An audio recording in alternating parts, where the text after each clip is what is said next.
아멘. 기도하겠습니다. 살아계신 하나님,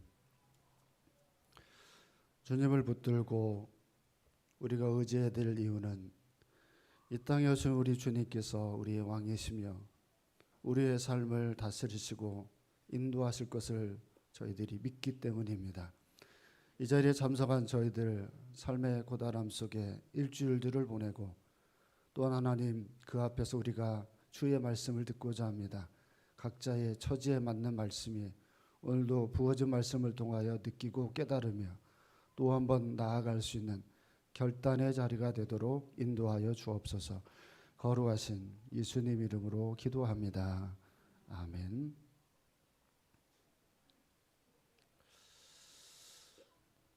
이번 주도 한 주를 살아가시는 일들에 참 수고가 많으셨습니다.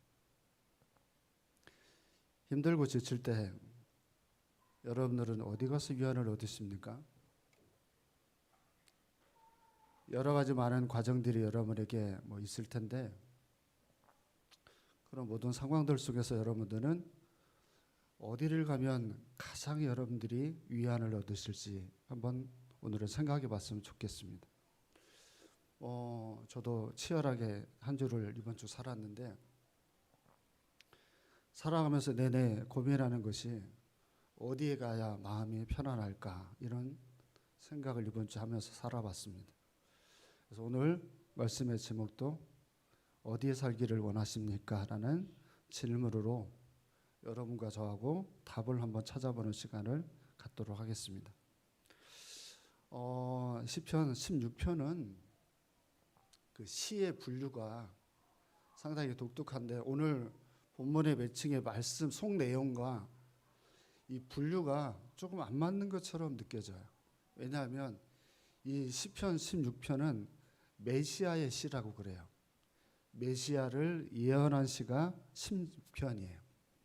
메시아를 예언한 시의 내용인데 안의 내용을 보면 이 말씀이 메시아를 예언한 시와 무슨 연관이 있을까 싶을 만큼의 내용이 조금 삶의 고단함을 느끼는 사람들에게 적용되어지는 말씀들이 많거든요.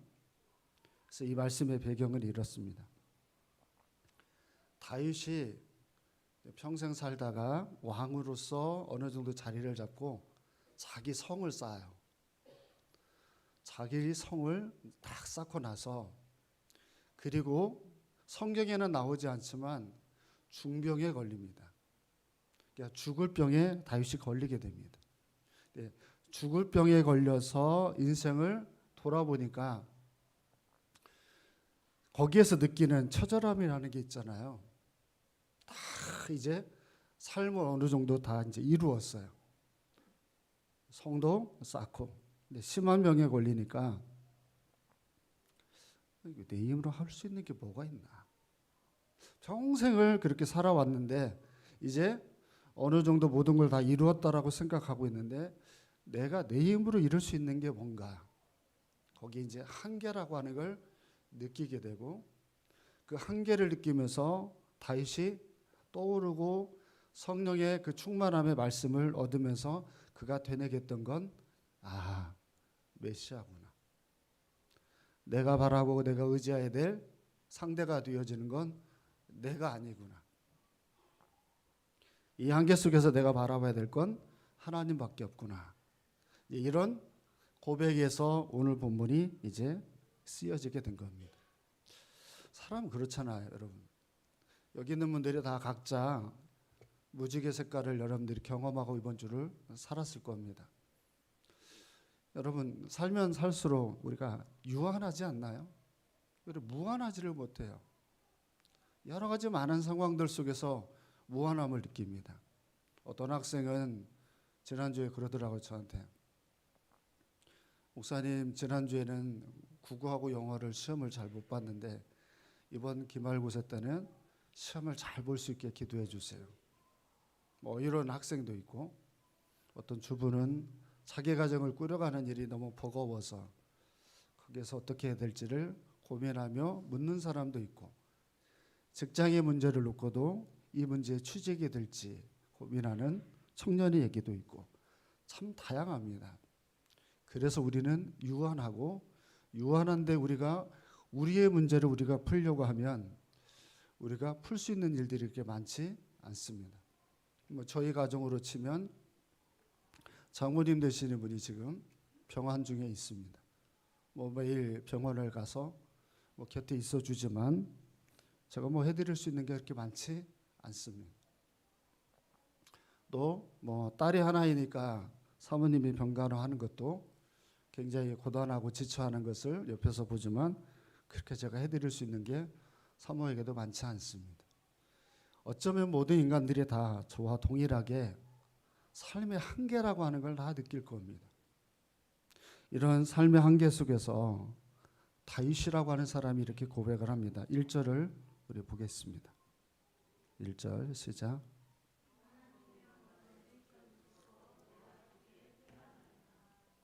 아멘. 한계를 느낀 다윗이 그 한계 속에서 고백하는 내용에 하나님이여 나를 지켜주소서 내가 주께 피하나이다 이렇게 고백을 하는데요. 여기서 지켜달라고 하는 말이 히브리어로 사마르라는 말을 써요. 어떨 땐 쓰는 말이냐면 우리나라는 이런 문화가 많이 없는데 이스라엘의 문화에는 양을 많이 치잖아요. 그 양들이 힘이 없잖아요. 그래서 양이 항상 주변에 위협적인 일들을 많이 만나요. 그때마다 양들이 독특하게 자기를 피하는 방식이 있어요. 그게 뭐냐면 가시들이 있는 울타리 속으로 들어가 버려요. 양이. 가시가 되게 많은 거기에 양이 비집고 들어간대요. 그러면 절대로 다른 위협적인 동물들이 양을 잡아먹지를 못해요. 뭐 때문에? 이 가시 때문에. 다윗이 원래 직업이 뭐였죠? 양치기예요. 양을 쳤던 사람들이에요. 양을 쳤던 사람이에요. 어렸을 때부터 양을 치면서 그 양이 보호받는 방식을 보고 있다가 이렇게 자기가 고백을 해요. 죽을 병에 걸리고 이제 얼마 안 남았다라고 생각하고 있을 때 이 다윗이 느낀 게 뭐냐면 내가 피할 때, 내가 찾아갈 때, 내가 놓고 해야 될 때, 내가 도움을 요청해야 될 때는 어디 있냐면 하나님의 울타리 안으로 내가 피하는 거라는 거죠. 생명의 위협이 느낄 때 실질적으로 우리를 보호할 수 있는 일들이 많지 않습니다. 요즘 저희가 이제 계속 병원을 다니거든요. 근데 동근산병원이 4명의 환자가 이렇게 거할 수밖에 없어요. 우리 성도님들 많이들 찾아오셔서 국권사님을 보고 가셨으니까 아실 텐데 4분이 계세요. 물론 지금은 이제 바뀌었지만 처음에 제가 이렇게 있을 때 있던 병실에는 54세 먹으신 암 환자 지금도 계시고 그리고 94세 되신 암 환자 그리고 국권사님 그리고 또 한 분은 63세 되신 또 이제 다른 분이셨었어요. 이렇게 4분이 그 병실 안에 있어요. 그 병실 안에 있는 그분들을 제가 이렇게 보면서 느낀 거예요. 나이도 다양하고 상황도 다 다양해요. 모두 그 사람들 편에서는 정말 자기들이 살아가야 될 방안이나 방법들을 고민을 하면서 살 수밖에 없습니다. 4분이 모두 어려운 상황을 만났는데 4분이 모두 똑같이 자기의 삶을 의탁하여 드리는 방향성은 다 다릅니다. 뭐 또 같은 것을 바라보거나 같이 그 문제를 푸는 게 아닙니다. 지금이야 이제 국권사님이 정신이 없으시니까 그렇지만 처음에는 제 설교 동영상 유튜브를 틀어놓고 그걸 보셨어요. 그래서 그걸 계속 설교 말씀을 들으면서 그렇게 지내셨었는데 이제는 병환이 조금 더 안 좋아지셔서 그 영상 보기도 조금 이제 힘들어하십니다. 그러니까 병실 안에 있지만 그분의 병실은 교회였습니다. 그러니까 교회 안에 머물러 있고 그러다 보니까 사위인데도 제가 딱 하면 누워 계시다가 손을 딱 이렇게 잡습니다. 뭐 하는 줄 아세요? 예배드릴 자세처럼 자기 몸을 그 환자인데도 불구하고 딱 추스립니다. 그러니까 목사님이 오면 마치 목사님이 오면 자기 마음에 이곳에 예배를 드려야 되는 것처럼 그렇게 상황을 그렇게 하죠. 저 혹시 하영조라고 하는 목사님을 아시는 분이 계시나요? 예, 서울의 온누리교회를 목양하셨던 목사님이신데 이 목사님이 암 수술을 7번을 했습니다. 그리고 이분은 자기가 병에 걸린 기간이 총 30년입니다. 30년 동안 암 수술만 7번을 한 목사님이에요. 그래서 이분은 나중에는 신부전이라는 병으로 삶을 마치게 됩니다. 이분이 30년 동안 질병에 걸리면서 항상 한 말이 있답니다. 사단아, 네가 원하는 마음 내가 가지고 오늘 하루 살지 않을 거야. 항상 그 말을 했대요. 자기가 질병에 걸렸으니까 그 질병에 살아간다는 게 얼마나 힘이 듭니까? 근데 그때마다 하루를 시작을 하면 사단이 주는 마음이 있어요. 하 목사, 이제 너는 오래 못 살 거야. 하 목사, 너는 이제 다 끝난 거 아니야? 이런 마음을 사단이 줄 때마다 항상 선포를 했대요. 사단아, 네가 주는 마음으로 난 살지 않을 거야. 나는 오늘도 내 하나님에게 나는 다 의탁하고 살 거야. 하나님이 인도하는 대로 나는 살 거야. 라고 하는 말로 늘 선포하며 살았다는 거예요. 이게 무슨 말이냐면 1절 말씀이에요. 하나님이여 나를 지켜주소서. 내가 주께 피하나이다. 무슨 말이에요? 모든 걸 맡긴다는 거예요. 여러분 보세요. 양이 가시 울타리 안으로 들어가도 얘가 나를 지킨다는 생각이 없으면 그 양은 그 안에서 불안합니다. 그런데 이 가시 울타리가 나를 지킨다는 믿음이 있으면요, 바로 앞에 늑대가 있고 이리가 있어도 안에 있는 게 평안합니다. 여러분, 우리에게 논란이 될 만한 정말 많은 일들이 우리에게 언제든 생깁니다. 여러분에게 안 생길 법이 없잖아요. 다 여러분에게 어떤 힘들고 어려운 상황들이 생기는데 여러분이 지키고 계시는 하나님이 여러분의 울타리라고 믿으시나요? 그분들은 좀 전에 찬양하면서도 제가 마음이 물컹했는데 내가 편안한 거예요. 편안해야 되는 거 아닌가요? 우리가 편안합니까? 지금 내가 살아가고 있는 삶의 공간에 형편과 처지가 다 다양할 텐데 지켜주시는 그분의 은혜가 우리를 지키고 있다고 하는 그 고백 앞에서 우리가 평안하냐고요. 믿음이 좋은 하 목사님 같은 분은 그 병환을 30년을 걸어가면서도 심지어는 거의 죽음에 가까웠을 때는 설교를 앉아서 하거든요. 앉아서 하는 그 과정에서도 그분은 예배 끝나고 나면 헬기를 타고 일본에 가가지고 그 수혈을 받고 오고 그렇게 살았어요. 그런데도 여러분, 주님을 향하여 그가 살아가는 믿음의 고백에는 흔들림이 없었어요. 왜 그랬습니까?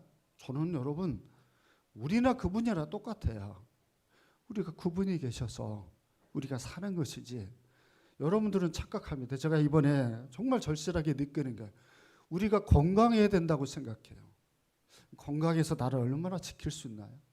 우리가 좀 몸이 아프면 우리를 지켜낼 수 없어지나요? 많은 차이가 없어요, 여러분. 건강하든 건강하지 못하든 우리 인생을 우리가 책임을 지고 갈 만한 능력들이라는 게 없는 유한한 존재가 우리예요. 그래서 다윗은 그걸 누구에게 피한대요? 나를 주님께 피한다고 고백을 하는 거죠. 이 자리에 있는 분들이 그런 절실한 믿음들이 생기기를 주님의 이름으로 축복합니다. 우리 2절을 보겠습니다. 2절 시작.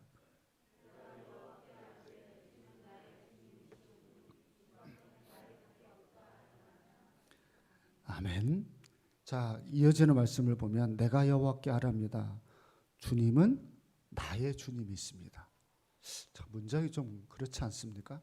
주님은 나의 주님이십니다. 주님은 주님이십니다. 이렇게 고백해야 되는데 주는 나의 주님이십니다. 뜻밖의 고백인데 이렇게 고백을 할 때는 무슨 얘기냐면 하나님이 나의 주권자입니다. 하나님이 나의 창조주입니다. 이렇게 이제 고백하는 내용인데요. 여기서 여러분들이 잘 보셔야 됩니다. 지금 다윗의 상황이 어떤 상황이라고 그랬어요? 죽을 상황이에요. 죽음이 그에게 다가온 상황이에요.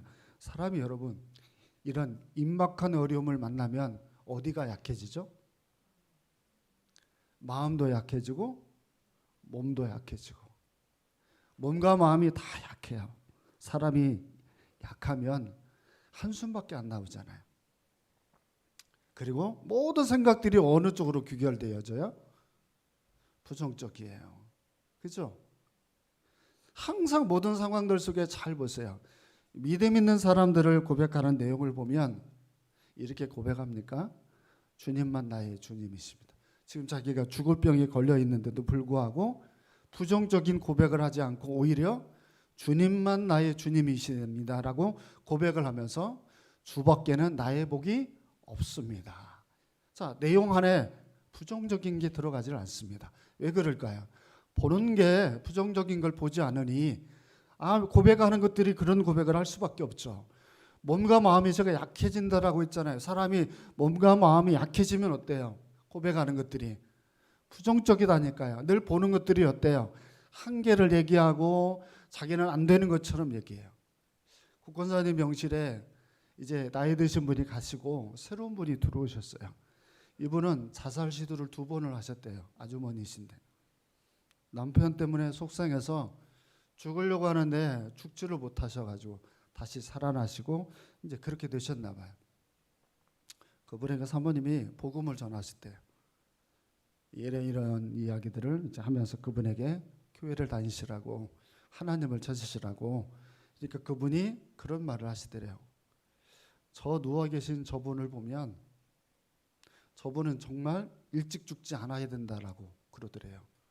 생뚱맞게 무슨 얘기일까 했더니 그 딸의 간호하는 모습과 그 사람들이 찾아와서 얘기를 하는 그 모습을 보면 참 저분은 지금 죽기에는 너무 아까운 인생이다 라고 얘기를 이렇게 하시면서 너무 부러워하시는 거예요. 참 저는 그 얘기를 들으면서 그분은 왜 그런 하나님이 만든 이 인생으로 가려고 하는 생각을 하지 않을까. 하나님이 만드는 인생이잖아요. 하나님을 만난 딸을 만나고 하나님을 만난 성도들을 만나고 그 병실에서 누워 계시지만 하나님을 만난 권사님, 그분이 이뤄내는 인생이 굉장히 한 페이지예요. 우리 교회를 나오지 않는 분들도 그 병실에 찾아와요. 최리사 형도 찾아오고 김낭주 집사도 찾아온다는 얘기를 해요. 자, 이런 이야기들을 이렇게 제가 들으면 이게 히스토리 아닌가요? 하나님의 이야기들. 저는 사람이 건강하지 않고가 아니라 사람이 약하고 아무리 궁핍한 자리에 놓여져 있어도 보는 것이 은혜구나, 생각하는 것이 은혜구나, 이런 생각을 하는 거예요. 건강에도 여러분 얼마나 부정적인 사람들이 많습니까? 교회를 다녀도 늘 건강하지 못한 생각들을 하는 사람들이 얼마나 많습니까? 내뱉는 말들마다 저분의 얘기, 저 권사님의, 저 집사님의 얘기를 들으면 절망적입니다. 저 집은 안 될 것처럼 얘기들을 해요. 당신 때문에 안 돼. 너 때문에 안 돼. 항상 말끝에서 나오는 얘기들마다 하나님을 간절해서 우리가 이러니까 하나님이 필요하니까 우리가 하나님을 절규해서 찾자라고 하는 마음들이 아니라 항상 뭐라고 말하는, 이러니까 우리 집은 안 돼. 이러니까 내 인생은 안 돼. 그러니까 나는 너무나 삶이 고달프고 피곤하고 지치다는 이유로 하나도 교회를 다니는 게 기쁘지 않은 사람들 많지 않습니까? 여러분 어떠세요? 뭐 어떤 분들이 그랬다고 그런 거예요. 우리 국권사님이 아프시니까 이제는 국권사님도 그러신데 나 이제 교회 안 간다, 그렇게 얘기를 하시는 분이 있대요. 굉장히 불행하다는 생각이 들었어요. 그래서 힘든 가운데서도 하나님과 만남의 그 결을 느끼며 살아가는 그걸 봐야 되는. 여러분 제가 확실하게 말씀드릴게요. 이 자리에 있는 분들 모두 죽습니다. 안 죽을 분 손 들어보세요. 사람이 마지막에 어떤 인생을 살아가든지 모든 인간들은 다 죽음을 맞이해요. 근데 그 죽음을 어떤 색깔로 맞이하느냐는 완전히 다릅니다. 사람이 병실 안에서 죽어나가는 사람들 늘 있지만 그 안에는 모두 그 주님의 의뢰 아래서 살아가는 행복함을 누리고 삶을 마치는 사람들 많지 않아요. 그래서 그분이 그러시는 거예요. 제가 계속 이제 국권사님 얘기를 제가 드리지만 이제 아프지 않은 천국에 가고 싶다고 그 말 못하는 상황에서도 그런 말씀을 하셔요. 이게 여러분 3절을 보세요. 3절 시작.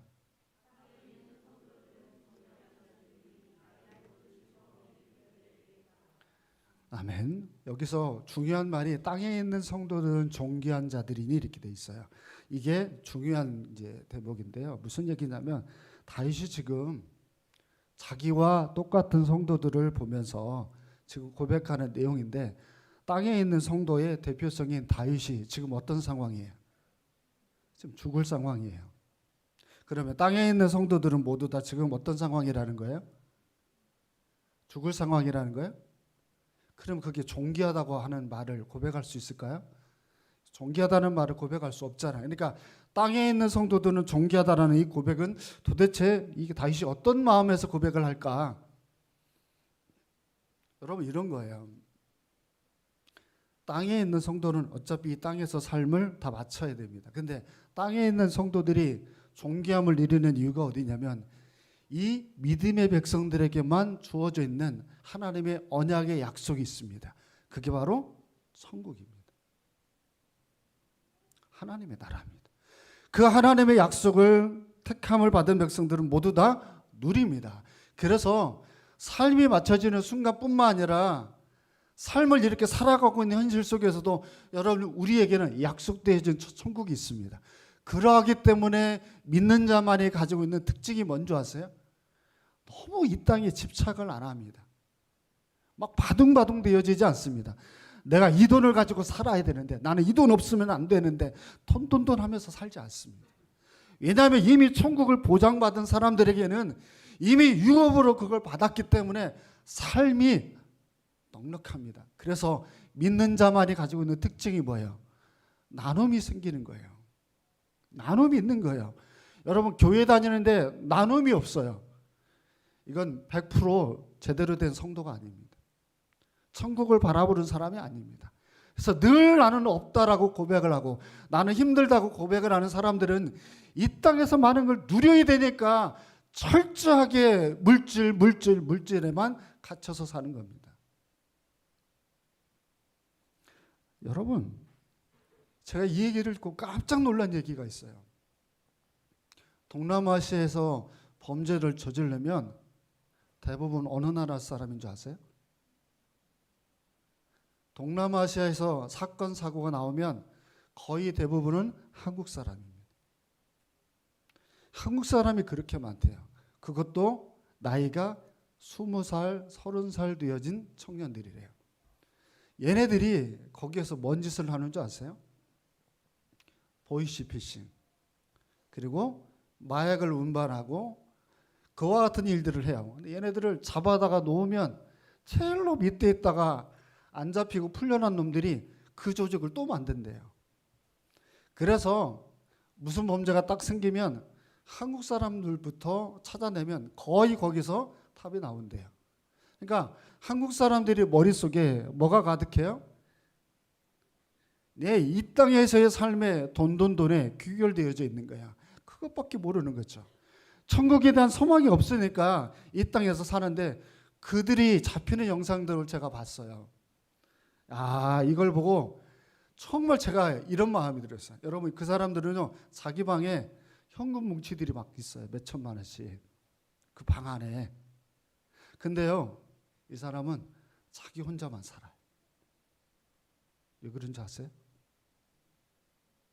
못된 짓을 하고 거기서 살아야 되니까 자기 혼자 살고, 그리고 누가 이 사실을 알면 자기가 잡혀가니까 항상 집 밖에 나올 때부터 항상 뭐 하겠어요? 항상 긴장을 하고 살아요. 그게 돈이 만든 그 왕궁 안에 갇혀있는 20대, 30대가 살아가는 삶이에요. 근데 여러분 우리 천국을 소망하는 사람들은, 나누고 살아가는 사람들을 살아가는 우리에게는 살아가는 게 이유가 있고 우리가 살아가는 삶들이 얼마나 고귀합니까? 땅에 있는 성도가 그래서 존귀한 자지. 4절도 보세요. 4절 말씀 시작.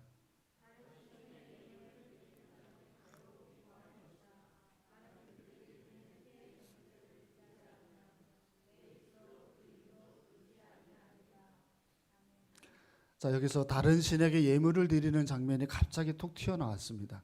자, 이것이 뭐에 대한 얘기냐면 좀 전에 제가 말한 물질의 욕심에 갇힌 사람들에 대한 얘기입니다. 죽음에 임박한 다윗은 하나님 아래서 살면서 하나님이 주시는 대로 살았는데, 그렇지 못하는 사람들은 다른 신에게 가서 예물을 드린대요. 이게 무슨 뜻이냐면 히브리어로 마하루라는 뜻이에요. 뭐라고요? 마하루라는 뜻이에요. 잠깐만 히터를 꺼줬으면 좋겠습니다. 마하루라는 말은 쫓다, 교환하다 이런 뜻을 가지고 있어요. 이게 무슨 말이냐면 하나님을 믿던 사람이 바뀌어버린 거예요. 교환해버린 거예요.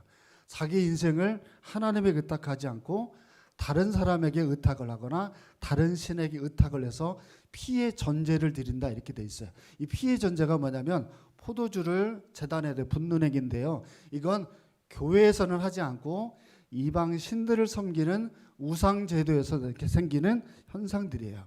그러니까 그것을 드리면서 내 몸을 의탁하는 거예요. 네가 나를 도와라. 하나님이 주는 거는 나는 못 살겠으니까 네가 주는 것으로 내가 더 배부르고 살 테니 내가 너에게 내 몸을 의탁하마라고 해가지고 신앙을 전폭적으로 하나님에게만 의탁하지를 않는 거예요. 다른 신에게도 의탁해서 더 풍요롭게 살기를 원하는 거죠. 근데 하나님은 그런 사람들에 대해서 다윗의 고백을 통해 뭘 하냐면, 잘 보세요. 중간쯤부터 보면 그들이 드리는 피의 전제를 드리지 아니하며 내 입술로 그 이름도 부르지 아니하리로다 라고 하는 말은 그런 인간들을 내가 저주한다는 거예요. 다윗이. 그러니까 이건 다윗의 저주가 아니라 하나님이 그 사람에 대한 저주예요. 그러니까 신앙을 전폭적으로 의지하면서 일용할 양식으로 주님이 주시는 것 앞에 그냥 감사하고 살아가면 되어지는데, 그것보다는 조금 더 누리고 싶은 거예요. 이 세상에서.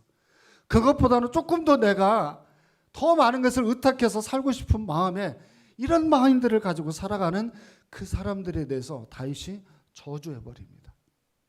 그러면서 5절도 보세요. 5절 시작.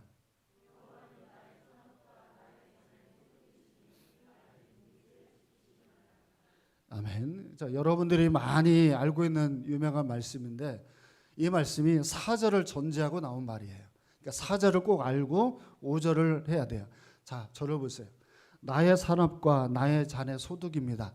이게 한국말로 바꾸면 합계 이런 뜻입니다. 무슨 뜻이라고요? 합계가 뭐예요? 1 더하기 2 더하기 3 더하기 하다가 마지막에 나오는 뭐예요? 합계 얼마 나오죠? 이게 나의 산업과 나의 잔의 소득이십니다라는 뜻이 합계 이런 뜻입니다. 원래 언어적으로 보면. 그러니까 합계라고 하는 말이 뭐냐면 하나님이 나의 전부라는 거예요. 나의 산업과 나의 잔의 소득이라고 하는 말이 하나님이 나의 전부예요. 그러면 우리는 작은 사람이에요? 큰 사람이에요? 우리는 하나님 앞에 큰 사람이에요. 내 직장, 현재 내가 누리고 있는 건강, 내 자녀, 내 가정, 이 모든 게 다 누구 거예요? 내 거예요? 하나님 거예요? 누구 거예요? 하나님 거라는 거예요. 근데 정말 그렇습니까? 여러분이 가지고 있는 그 모든 게 다 하나님의 것입니까? 아니면 내 것입니까? 이게 여러분 차이가 큽니다. 이게 내 거라고 생각하는 사람은 이걸 내가 지켜야 됩니다. 내 직장 생활, 내 건강, 내 사람의 관계, 내 가정, 이 모든 것들은 내가 지켜야 됩니다. 그러기 때문에 걱정이 끝이 없습니다.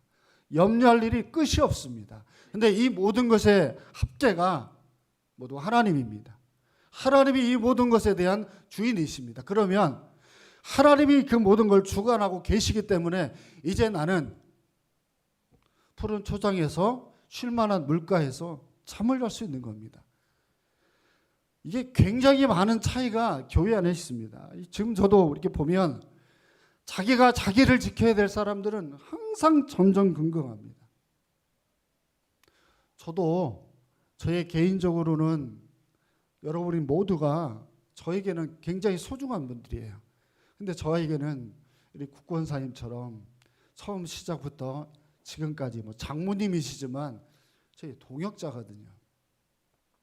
이런 소중한 동역자가 내 곁에서 떠날 진보까지 이렇게 오는 건 제가 처음 겪는 일이니까 엄청 마음이 지금 안 좋습니다. 굉장히 힘이 들어요.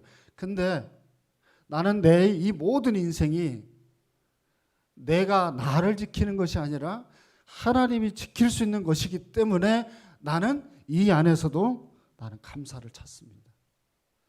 평생 모아놓은 걸 내가 지켜야 된다라고 하면 나는 너무 걱정스러울 거예요. 왜냐하면 함께하는 교회 언제 무너질까? 언제 약하게 될까? 걱정할 일이 얼마나 많습니까? 근데 우리 하나님은 항상 내 인생에 늘 목자였습니다.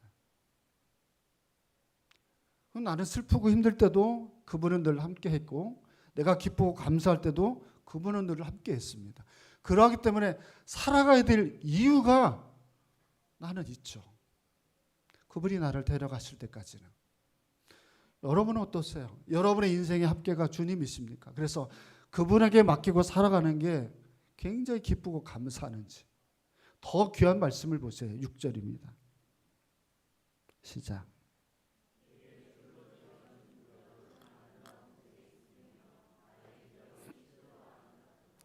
아멘. 굉장히 유명한 또 말씀이죠. 줄로 재어진 구역은 아름다운 곳에 있으며. 자, 이 말이 무슨 뜻이냐? 다시 짚고 넘어갑니다. 이 고백을 하는 다윗이 지금 어떤 상황이라고요? 죽음에 임박한 상황이에요. 죽음에 임박한 상황에서 그가 자기에게 지어준 구역이 아름답다고 느낄 수 있나요? 이게 조금 더 쉽게 설명하면 줄로 지어진 구역 안에 있는 다윗이 암에 걸렸어요. 지금 죽어가고 있어요. 저기 동문선병원의 상황처럼. 여러분 그것이 아름답습니까? 그러지 않습니까? 아름다운가요? 그렇지 않은가요? 제가 한 번의 예를 들어드릴게요. 김자옥이라고 하는 연예인을 아십니까? 김자옥이 별명이 뭐죠? 공주죠, 공주. 그 사람의 일대기를 혹시 아시는 분이 있는지 모르겠는데 이 사람은요 어린 시절은 불행했습니다. 어린 시절을 단 한 번도 웃으면서 살아본 적이 없대요. 부모가 잘못되어져 가지고 그래서 굉장히 힘든 세월들을 보내다가 23살에 하나님을 만나요. 23살에 하나님을 만나고도 그는 사실은 신앙생활을 잘하지를 못했어요. 그러니까 이분이 신앙생활을 잘하게 된 건 사랑의 교회에서 말씀의 훈련을 받을 때입니다. 근데 이 사람이 말씀의 훈련을 받을 때 이 사람은 2번의 이혼을 하고요. 그리고 2번의 암에 걸립니다. 첫 번째는 대장암에 걸리고요. 대장암에 걸려서 그걸 치료를 합니다. 그러는 과정 속에서 이 사람은 제자훈련을 받게 되고 거기서 신앙의 기쁨을 조금씩 찾아가면서 혹시 여러분들이 그 매스컴을 통해서 그 사람을 봤는지 모르겠지만 이 사람은 미친 사람처럼 맨날 항상 웃습니다. 자기를 웃게 만든 하나님 하면서 만나는 사람들에게 그는 2번째 암에 걸려 폐암으로 죽죠.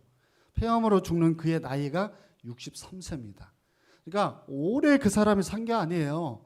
그러니까 위기도 가정에 있었고 개인적으로도 슬픈 일이 있었고 그렇게 멀쩡해 보이는 사람인데도 죽으려고 했던 적이 한두 번이 아니에요.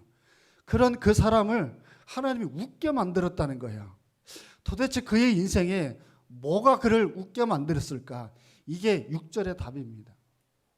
줄로 지어진 구역이 아름다운 곳이요 라고 고백을 하는 건 뭐에 대한 얘기냐면 하나님이 자기 인생의 구역을 정해놓고 가정이나 직장이나 사람이나 교회나 그 모든 걸 만나게 하십니다. 만나는 그 과정에서 여러분 우리가 언제 아름답냐면 이게 다른 교회 성도가 우리 교회를 보고 한 얘기에서 제가 답을 드릴게요. 국권사님 있는 곳에 그 퇴원을 하신 63세 먹으신 한일교회를 다니는 분이 계셔요. 그분이 그 연로하신 그 권사님이 누워 있는데 함께하는 교회 성도들이 와서 얘기를 나누고 가는 걸 보고 그분은 자기가 더 불행하다고 느꼈어요. 자기가 다니는 교회보다 이 교회가 더 좋다고 느꼈대요. 어떻게 저렇게 행복한 교회가 있을까라고 싶어가지고 자기가 조금만 한일교회 등록을 늦췄으면 여기 교회를 나오고 싶은 마음을 이분이 가질 만큼, 제가 그 얘기를 들으며 6절 말씀을 제가 생각해 본 거예요. 여러분, 사람은 불행하니까 불행하고 자기에게 건강이 안 좋으니까 불행한 게 아니라 삶의 내용이 하나님이 그 건강이 약한 가운데서도, 물질이 안 좋은 가운데서도, 때로는 사람의 관계가 불편한 가운데서도 하나님과 온전하게 교류를 하면 그 사람들에게만 생기는 역사라는 게 있대요. 그 역사가 그의 인생을 굉장히 아름답게 만들죠. 누가 송명의 시인을 보고 그 인생이 아름답다고 말하겠어요? 소유정이라는 찬양 사역자가 있어요. 소유정이라는 찬양 사역자는 하나님이 너무 그의 인생에 불행함을 줬어요. 자녀들을 다 데려가 버렸어요. 자녀를 잃어버린 부모는요, 세상 살면서 그거 같이 가슴 아픈 일이 없어요. 그런데도 그는 거기에서 아름다움을 고백할 수 있어요. 불행한 일을 만났기 때문에 아름다운 것이 없는 게 아니라, 불행한 일을 만났는데도 좀 전에 제가 말씀드린 것처럼 그 속에서 생각하고 고백하고 살아가는 인생의 페이지가 아름답지 못한 걸로 그려내는 사람들이 너무 많아요. 그래서 늘 모든 사람들이 고백하는 내용들을 보면 자기들은 다 불행하다는 거예요. 공황장애고 나는 다 힘들고 다 어렵다는 거죠. 근데 아름답다고 고백하는 다윗이 자기가 그 고백을 하는 이유가 7절에 있대요. 왜 자기가 아름다운지. 자, 읽어봅시다. 시작.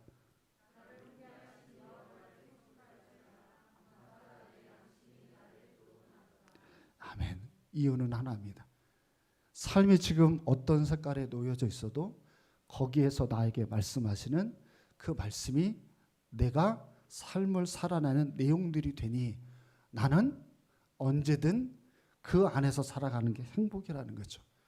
김자옥처럼 상황을 만나든, 때는 우리 권사님처럼 삶을 만나든, 또 이 자리에 일주일 동안 내내 여러 가지 많은 상황에 놓여져 있었든, 여러분 거기에서 우리의 답은 나에게 말씀하시는 그분의 말씀입니다. 그분의 말씀으로 또 이 한 주를 살아가시기를 주의 이름으로 축원드립니다. 기도하겠습니다. 살아계신 하나님, 주님에 계셔서 저희들이 아버지 삶을 살아낼 수 있습니다. 마냥 좋은 것도, 마냥 힘든 것도, 때로는 불편한 것도, 때로는 걱정하고 염려하는 것도 오직 주 안에 있을 때 주님 안에서 해결책이 있으며 거기에서 우리가 답을 찾고 살아갈 수 있게 우리는 그 안에서 다시 한번 평안함을 누리기를 소망합니다. 이 자리에 참석한 모든 이들의 가슴 속에 다시 하나님의 관계가 더 간절함으로 회복되게 하여 주옵소서. 거룩하신 예수님 이름으로 기도합니다. 아멘.